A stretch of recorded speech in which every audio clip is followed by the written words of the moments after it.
y cabe destacar que ha estado en nuestro país. La tercera conferencia de este día en nuestro Seminario Internacional sobre Gestión del Riesgo de Desastres y el Desarrollo Sostenible. Tengo el gusto de presentar al doctor Anselm Smolka, que es, voy a leer rápidamente su currículum vitae. Anselm Smolka ha sido responsable de varias funciones de la evaluación y el modelado de riesgos de peligros naturales en Múnich, GRD, desde 1977 hasta 2013, y llevó a cabo misiones de reconocimiento a sitios de terremoto en todo el mundo en este contexto. Es cofundador del proyecto Global Earthquake Model, GIM, iniciado por OECD GSF en el 2015. ¿Cómo ha pasado? ¿Todo bien? Qué bueno, por favor, desconecten sus micrófonos. El ingeniero Moya ha tenido que salir al polo, entonces dice que nos vuelven a partir de las 12 del día. Señorita Karina, sí, por favor, cierre su micrófono. Karina Gutiérrez, su micrófono, sí.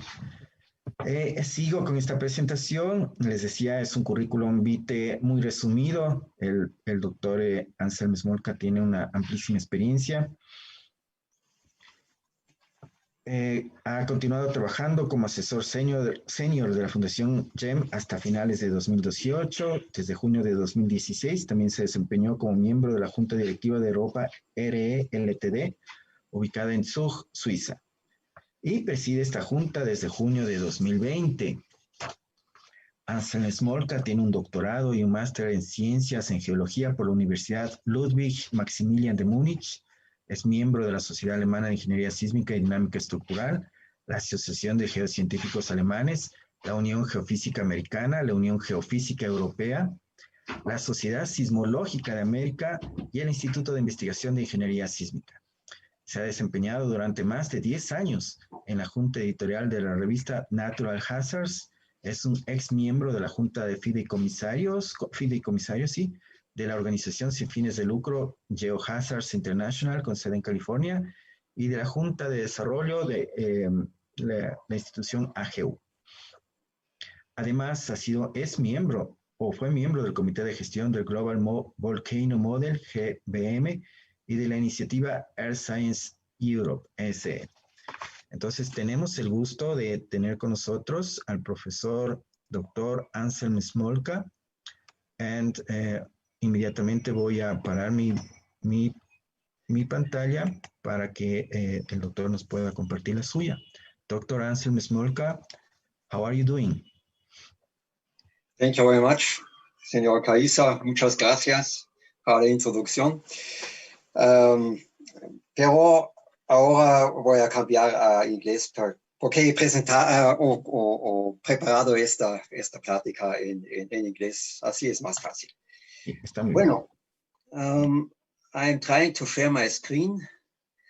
Let me see.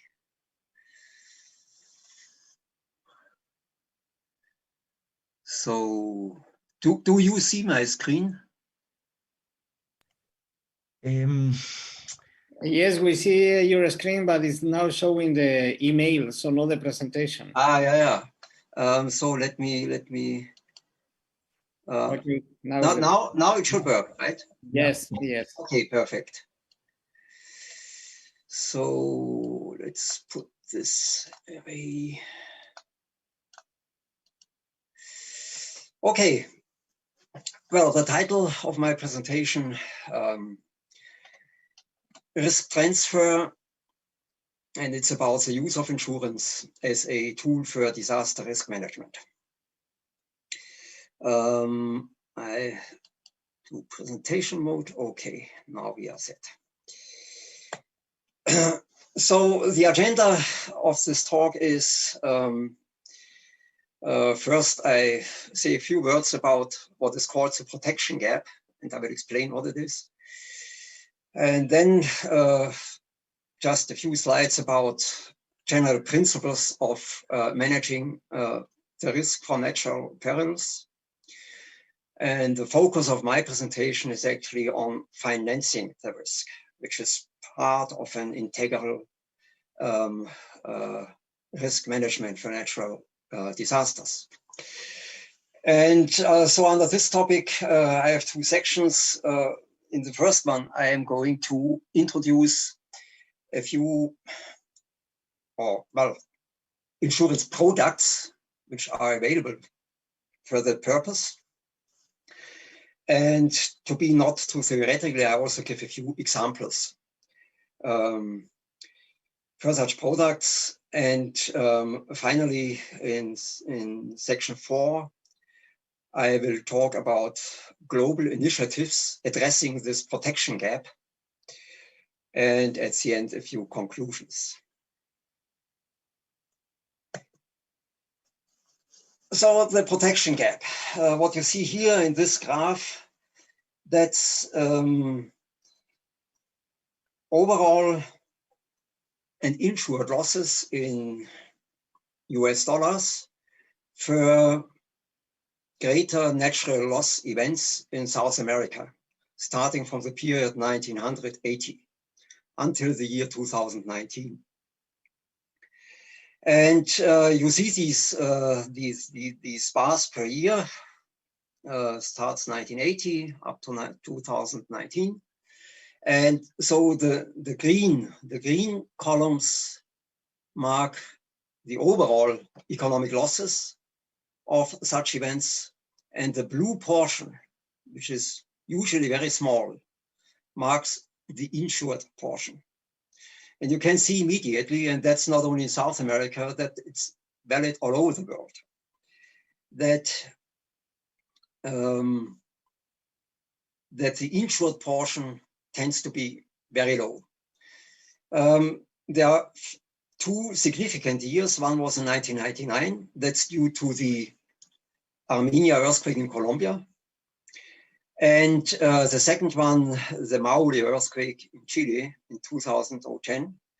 And there actually the insured portion was already quite substantial. But if you see for later years where there have been some other earthquakes in South America, again, the insured portion tended to be very low, less than 10%. So that's a typical phenomenon, and that's what we call the protection gap.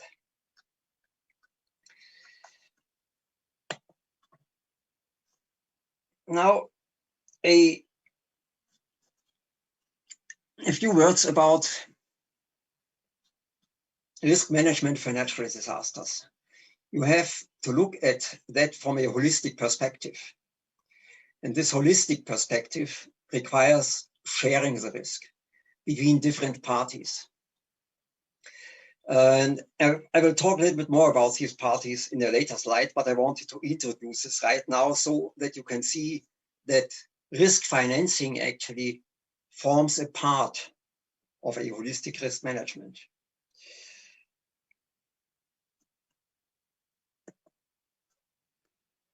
Now, before or for the purpose of financing the risk, which is the last point, financing the risk, that's actually part of a final step to control risk and to reduce risk. And overall, managing the risk from natural perils comprises 4 steps. It starts with identification of the relevant hazards and assessing their risk. And that was, I think, something Vitor Silva has talked in the previous presentation. Then you start with hazard, then you move into risk, evaluating the risk of losses in terms of human losses or financial losses. And on the basis of that, you can define measures to control the risk, and you can calculate the parameters which you need to finance the risk in a sustainable way. Now, regarding the last step, financing the risk, insurance is a classical tool actually used to do that. And risk transferring the risk to insurance has been a widely used practice worldwide and has been an integral part of risk management globally, always. So that was already the case for the famous San Francisco earthquake in 1906.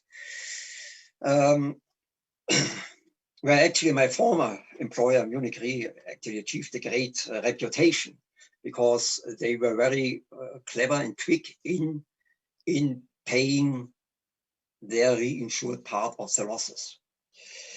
But taking an example from Ecuador, the Manabi earthquake in 2016 and other disasters in Ecuador, insured losses have been actually minimal, just demonstrating this protection gap. It is something actually we should consider and should address.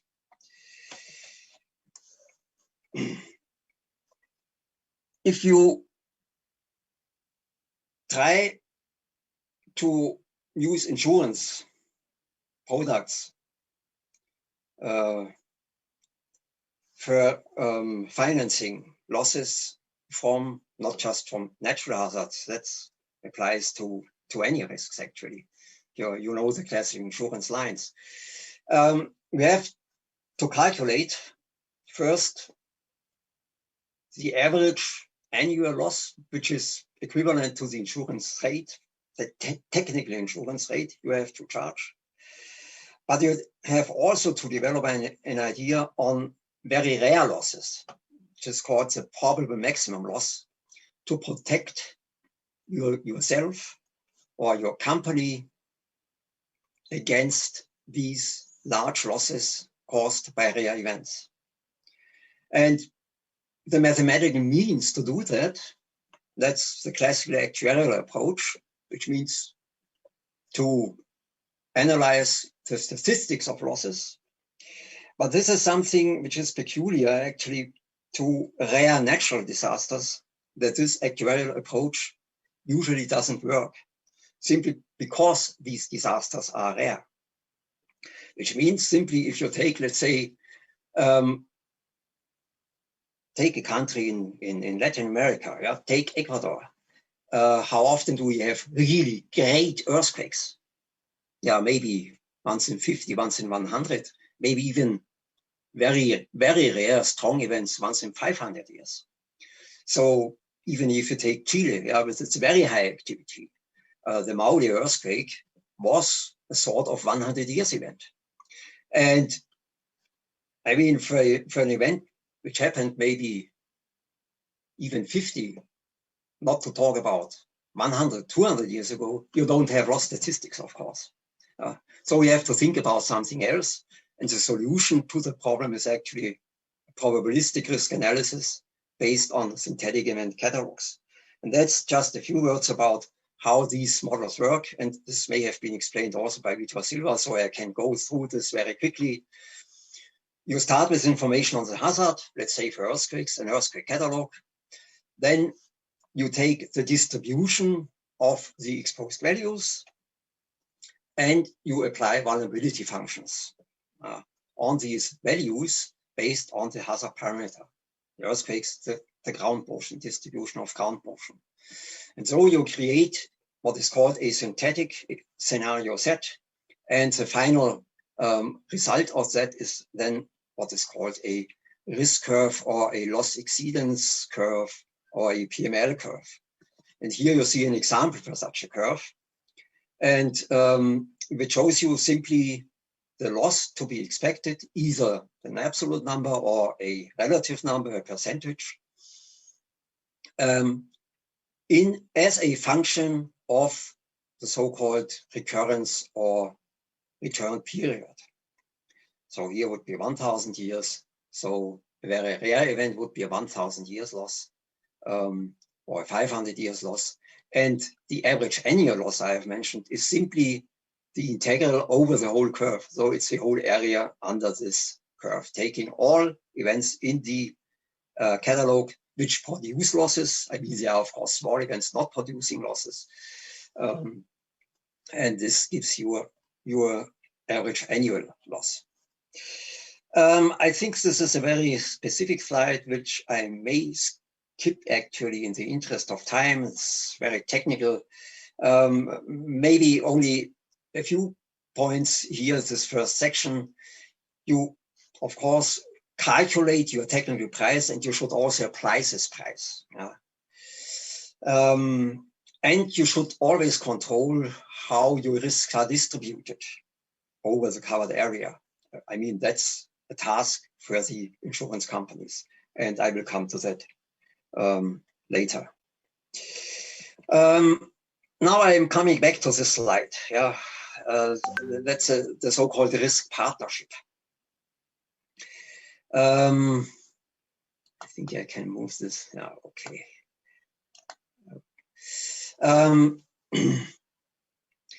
So, as I mentioned, a holistic risk management requires to share the risk between all the different stakeholders.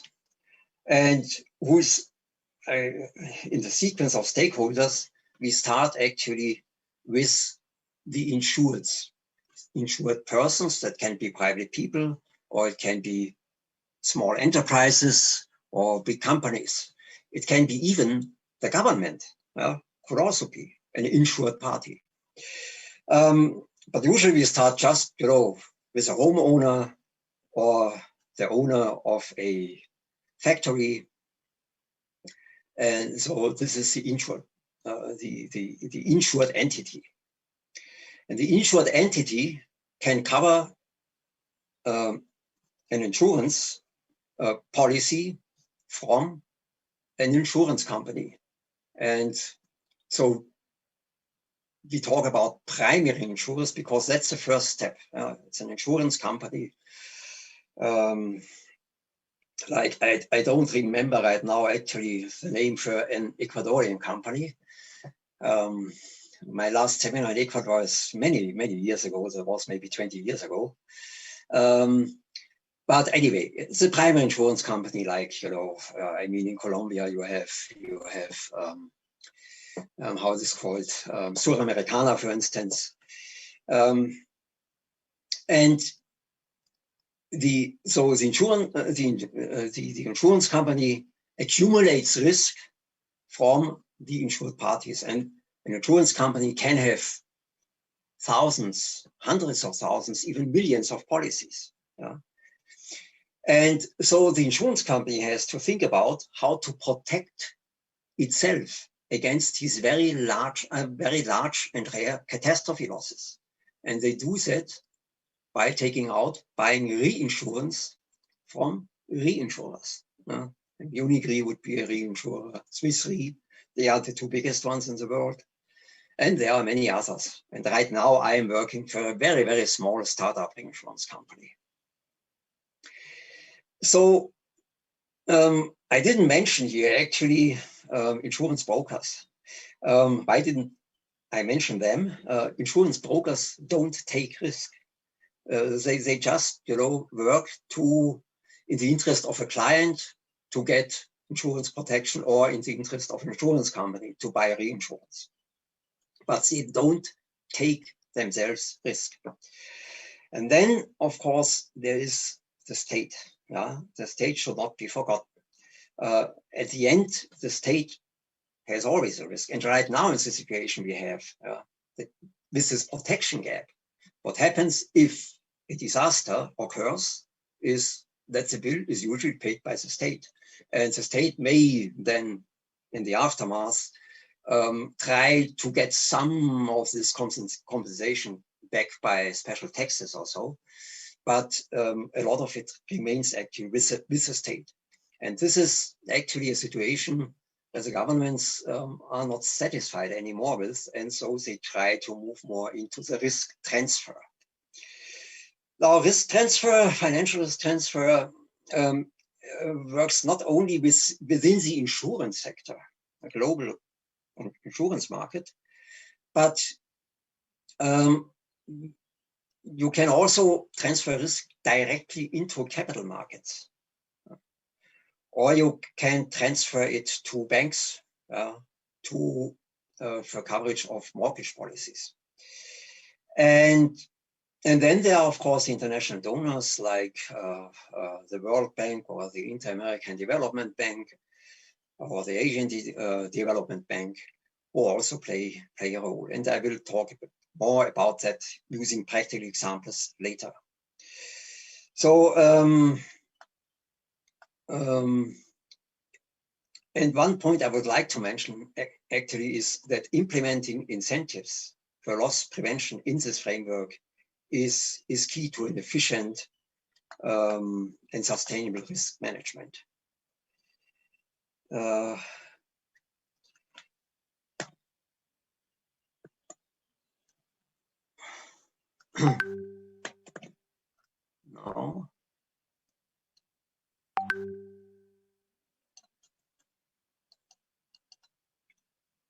Okay. Okay. Now I'm moving quickly to the roles played by these different parties. Well, a certain part of the risk should always be taken by the insured entity or the client itself. That's a so-called self-participation, and the technical term is either co-insurance or a deductible. And it's simply an incentive to think about proactive loss prevention measures, which can and should be taken, especially in areas of higher risk. The insurance companies, the primary insurance sector, should actually charge adequate prices which really reflect the risk, and keep constant control of the values of the distribution of the insured values and the probable maximum losses. And on the basis of that, the insurer, the insurance company, can limit its liability by means of reinsurance, which means it keeps a certain proportion per itself. This is the so-called priority, and the loss amount exceeding this priority or this limit in a certain event is then transferred to reinsurance. So the main role of the reinsurer is to provide capacity for very large events. And I mentioned the capital market. That's the so-called alternative risk transfer, ART. Capital markets can provide supplementary capacity.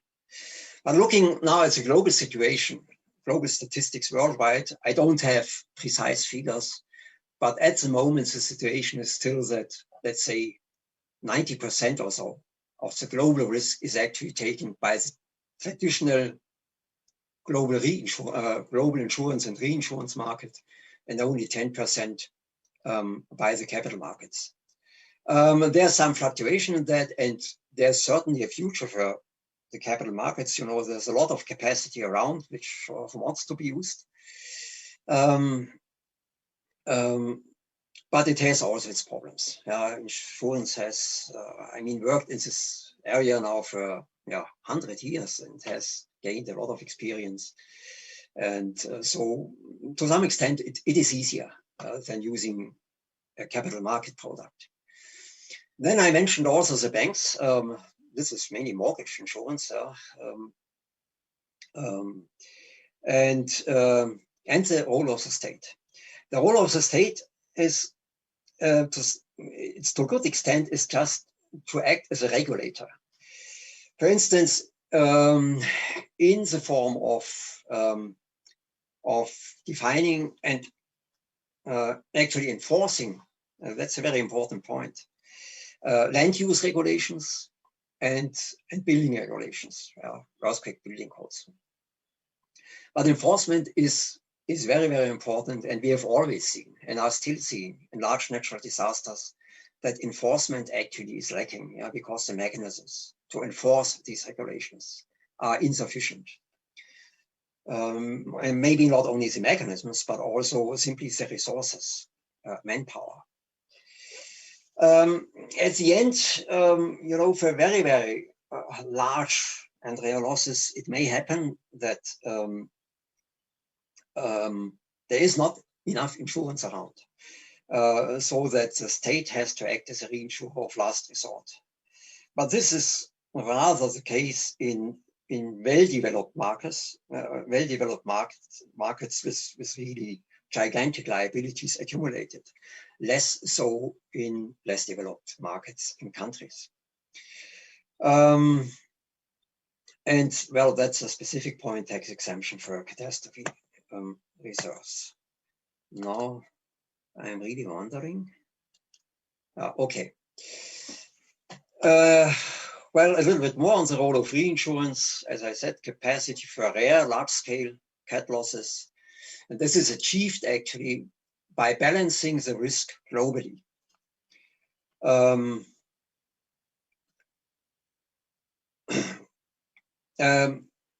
Traditionally, reinsurers also always have played a great role in education and knowledge transfer. But this is something where also brokers do a very good job in the meanwhile. And the same applies to the next point, to give technical support and innovation, provide innovation for insurance solutions for catastrophe risks. The role of reinsurance is different in different parts of the world. And in general, you can say the more developed a market is, the less important becomes reinsurance. In a market like the US, in big disasters, maybe only 50% of the loss is reinsured. The rest is kept within the primary insurance sector. With very big potential companies. Whereas in countries like Ecuador or Colombia or Chile, it's usually more than 90%, which is paid by reinsurance, and sometimes even 99%. Almost nothing is kept in the local market. Now, there are different insurance products. So there's a traditional insurance, and then what is called alternative risk transfer or non-traditional insurance, and there's a mix of these products. Traditional insurance has worked over decades, and even longer periods, very well for well-developed markets or sections of these markets.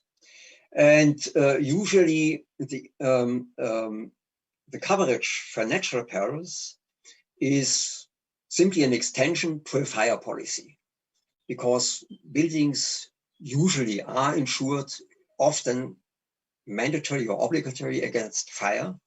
And then nat cat coverage is added as an extension. Or there's another principle, it's a so-called all risks policy that's more in, let's say, English-speaking markets. And the difference between these, between what is called a named perils policy as an addendum to the fire policy, where only risks are covered which are really named in the policy, and an all risk policy, everything is covered, and excluded is only what is named as an exclusion. So these are different principles. But at the end, the goal is the same. It's just a traditional insurance product. And so these traditional insurance products serve very well to medium and large commercial and industrial clients. And less so for homeowners. That's also something we have seen, for instance, in the Chile earthquake in 2010 and the Maui earthquake. As I said, the insured portion was fairly large. It was I think that the insured loss was $8 billion out of a total loss of about 30 billion. But only a very, very small fraction was really homeowners insurance. And the rest was just industrial and commercial clients. In principle, it would be possible to also cover homeowners. But experience shows that the so-called market penetration in the sector is rather low. And that's also something which is being addressed in the meanwhile, but it's a very slow process.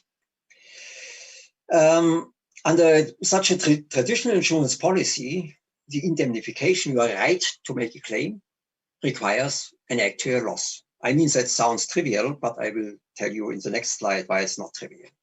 So if an event happens, it produces a loss, and then based on this loss, you can make a claim.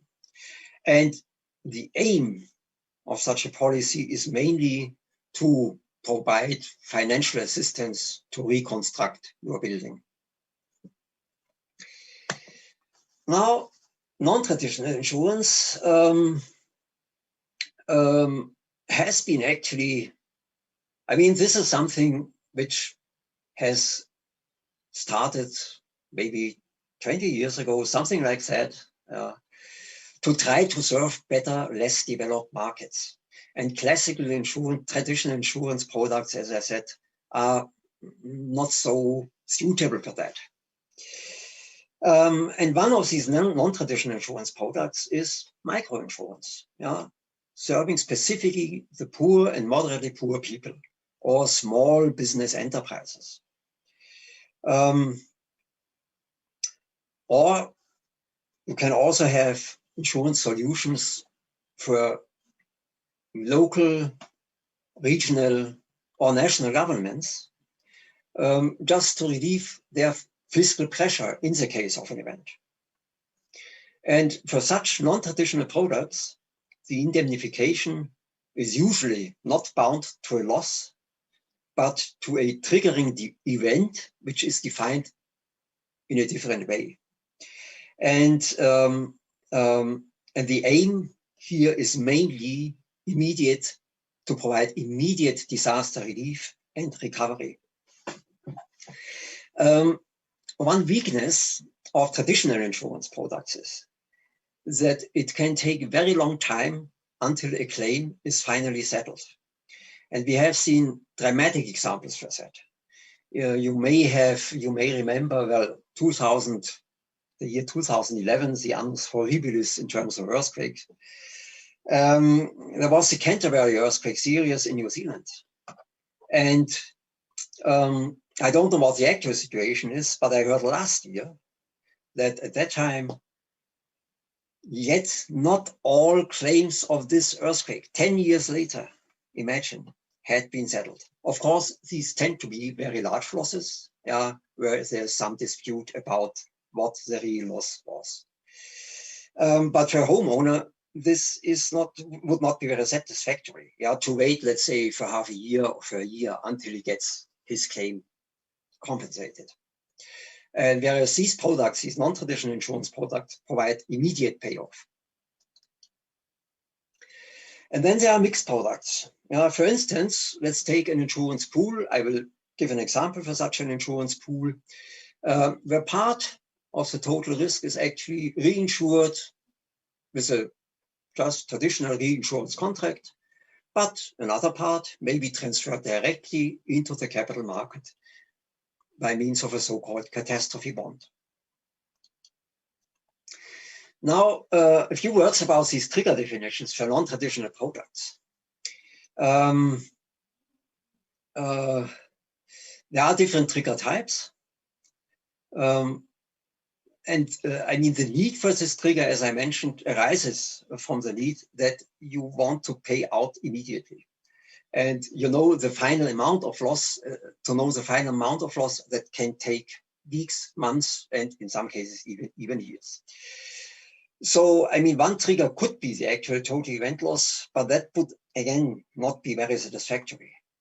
You could use also a model loss. You take a risk model as provided by commercial providers or by the Global Earthquake Model, the GEM Foundation, and have immediately after the event, let's say 3 days after, a model loss, and base your trigger on that model loss. And you can have so-called parametric indices based on observations like the earthquake magnitude or the ground motion, or for other perils, I mean, for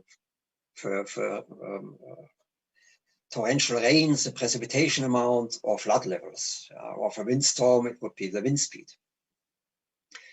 And you can build indices, regional indices out of using different observation points. Or you can use an index based on model parameters. But it becomes more and more complicated. I think what is also important is to keep always in mind your trigger should be as simple as possible. And sometimes also simply the official declaration of a disaster by the national or regional government is defined as a trigger or part of the trigger. And there's one actuarial problem coming with these triggers is that it could happen that based on the trigger, you need to pay out, but the loss, the actual loss which happened may have been very low, or the other way around. And that's what is called in the actuarial terms, the basis risk. But now I would like to give you a few examples for such non-traditional products. The Turkish catastrophe insurance pool. Yeah, well, one could say it is a traditional insurance product designed specifically for homeowners. This TCIP, so-called TCIP, was established in 1999 after a great earthquake, which happened in the east of Istanbul. It was not created because of this disaster. It had been designed already before, but surely its implementation was assisted very much by this event. Yeah. It is a mandatory scheme, which means the insurance companies have to offer this coverage, but the people offered this coverage are not forced actually to take it. It was stipulated in the design of this pool that the state actually would give no loans without an insurance coverage being in force. The state actually didn't take this so serious, but this is an important element to consider in these products. As long as the people are used that the government comes in after a big disaster. In many countries, they are not used to take insurance, because they rely on the government.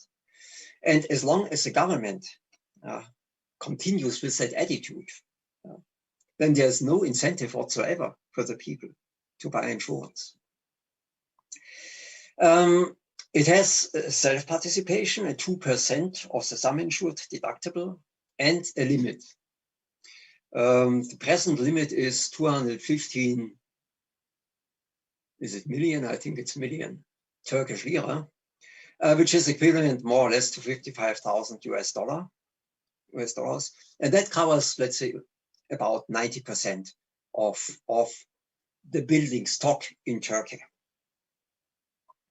The rating scheme is graded for hazard and risk. And as I mentioned, it covers homeowners, dwellings, and small commercial risks. And in the meanwhile, this is a very successful scheme. The total market penetration is now 60%. And to get this scheme started, originally, the risk was transferred completely into the global reinsurance and capital markets. But then over the years, of course, the pool built up some reserves. And so now only part of the risk is transferred to the global market. So the TCIP is a very interesting scheme and is really very successful. But it doesn't really serve, let's say, the less well-doing people, just a normal homeowner for sure. And there it works really very well. Then a completely different government scheme is the Fonden in Mexico.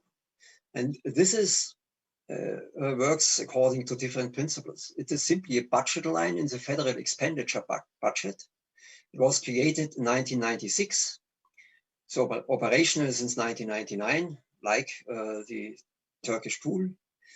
And it covers reconstruction of public infrastructure, of low-income housing, and components of the natural environment. And there's a complementary program, FOPRE then, aiming specifically at loss prevention. It covers all types of natural perils. And the risk, the financial risk, protected by Fonden, is actually transferred again to the global market, to traditional reinsurance and alternative risk transfer to the capital market. Fonden, I would say it has been very well established, and it works very well. Then a third government scheme is the Caribbean Catastrophe Reinsurance Facility. That was the world's first regional risk pool, and it provides short-term liquidity to governments of affected countries, affected by hurricanes, earthquakes, volcanic eruptions, torrential rainfall, established in 2007. There's a total event limit of 100 million per country. And the total payout so far has been over the years, $194 million. And out of that, there was the biggest year was 2017 with $55 million. I would also like to mention that 6% of the premium income is actually used for loss mitigation programs or loss prevention programs. And again, the risk is transferred to the global market. And then on the other side of the spectrum, that was government coverage. On the other side of the spectrum, there's microinsurance. I mentioned here just one product, but there are really in the meanwhile 1,000 products all over the world. Micro, Fuerzas Seguro is the first index-based nat cat insurance product in Central America. It was established in 2017, covers business interruption for small business owners, covers drought, excess rain and earthquake. There's a highly automated workflow on an online platform, and they provide education and incentives for risk reduction. But I would also like to mention implementation problems. And the company I have been working on for 5 years, Europa, had been founded in the year 2009 as an implementation agency for World Bank projects addressing the protection gap for poor people and low-income classes. But Europa has built up a significant experience in that field and worked also with online platforms and simple products, mainly type of microinsurance, started with microinsurance. But it had to get aware that was simply a lack of demand. The customers simply were not interested in these products for whatever reason. Well, one reason is they simply relied on the government to pay in the case of a disaster. And so Europa thought about something else, moving to the other side of the spectrum, providing municipal coverage and government solutions. It worked to some extent for municipal coverage, but the government solutions so far have not materialized. So with World Bank and Swiss and Swiss Ministry funds finishing actually mid last year, Europa had to find different ways to survive. And so it moved to just simple normal commercial insurance. In parallel still, wherever possible, and especially in Southeast Europe. But now it's a globally working small reinsurance company, and it still continues on this parallel track to design and provide coverage for this low-income people. But as I said, well, there is so far, yes, it is confronted with a lack of interest. And well, why is a failure? There's first thing, very important, is simply a lack of risk awareness. Yeah? And then a lack of government support. Yeah? There are 3 governments active shareholders of Europa, but even these governments don't actively support such schemes. So these has been obstacles, and I think similar obstacles would occur in other markets. And now I come to the final part of my presentation. Some global initiatives to address this protection gap. One is a UNEP finance initiative, so-called Principles of Sustainable Insurance.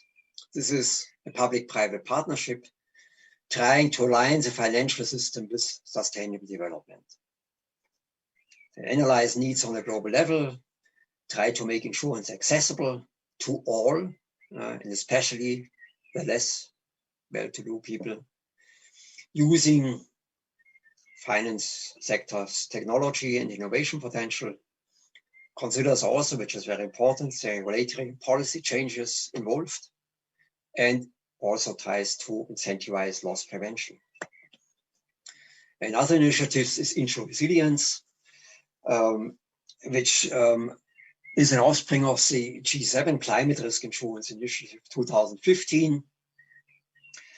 It's a partnership of G20 and V20. V20 is 20 most vulnerable countries in the world. NGOs, international organizations, the private sector, academia, insurance initiatives, and implementing partners, as for instance, CCRIF or the African Risk Capacity or other similar capacities. The Secretariat is hosted by the Society for International Cooperation in Bonn, in Germany. And they try to coordinate and facilitate non-traditional NatCat insurance solution for poor and moderately poor people and small, medium enterprises worldwide. And had a very ambitious target of 100 million additional clients, in addition to 300 existing globally by 2020. And I don't know if they have already achieved the goal or not. But that's not too important.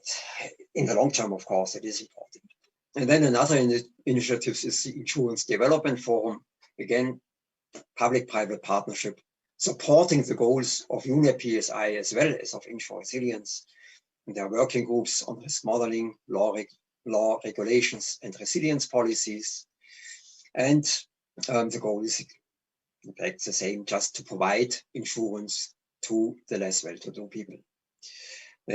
Just to mention it, there are pilot projects going on in Peru and in Colombia for the city of Medellin. So that brings me to my conclusions. What are the agenda? You have to start actually to defining the user needs, and that depends a bit on the perils which are really relevant in a specific region or city or country. And you should always take a multi-peril view, not just focus only on one peril. Interdisciplinary and transparent communication, raising risk awareness. That's a very, very important step to foster implementation of such schemes.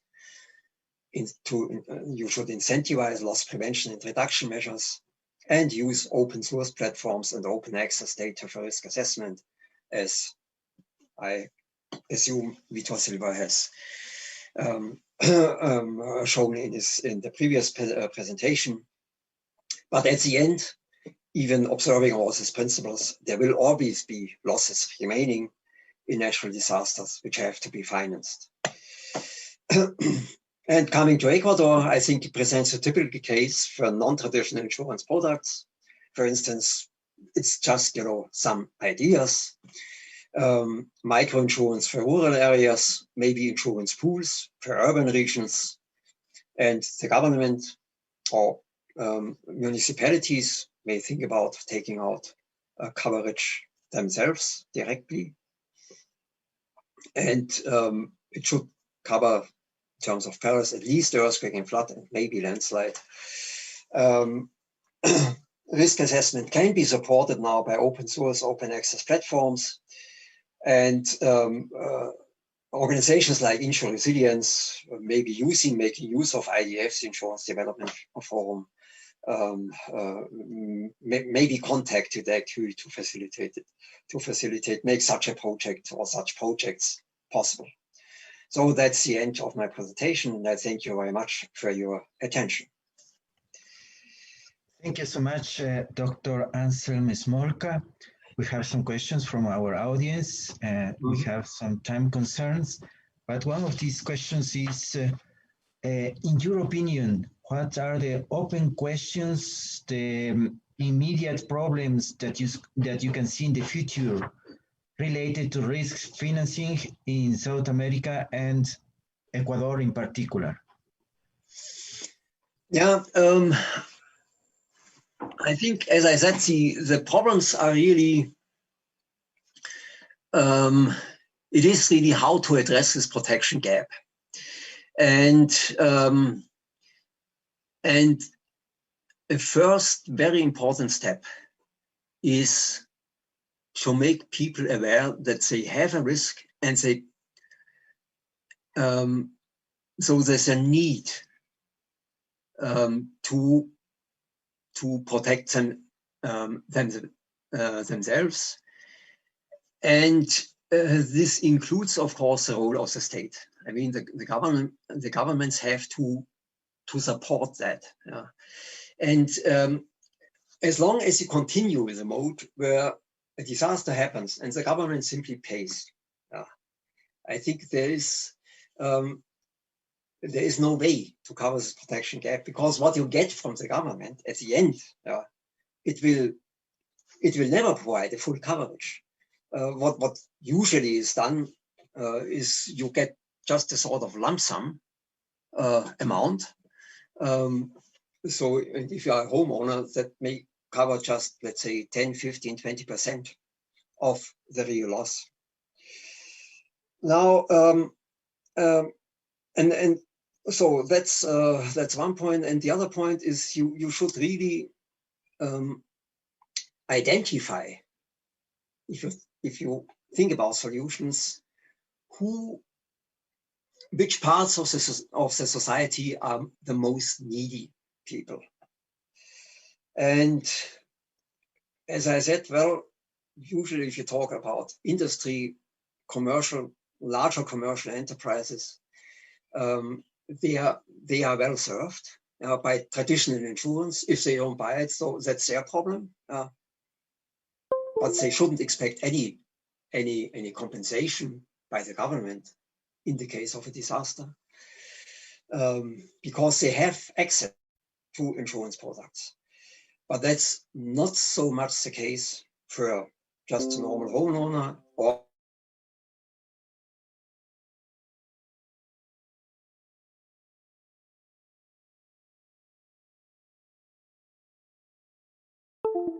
micro-insurance products, which simply provides quick payout for the business or to rebuild their homes built on such triggers as I have mentioned. So I think, that's, I think I have, or I hope I have addressed in my presentations what the problems are. And the biggest problem, I think, at the moment is simply, it's simply a lack of risk awareness. And that's understandable to some extent, because real rare and large losses don't happen that often. Think about at what time the last really big earthquake happened in Ecuador. That's decades ago. Thank you so much, Dr. Anselm Smolka. So we are continuing with our seminar.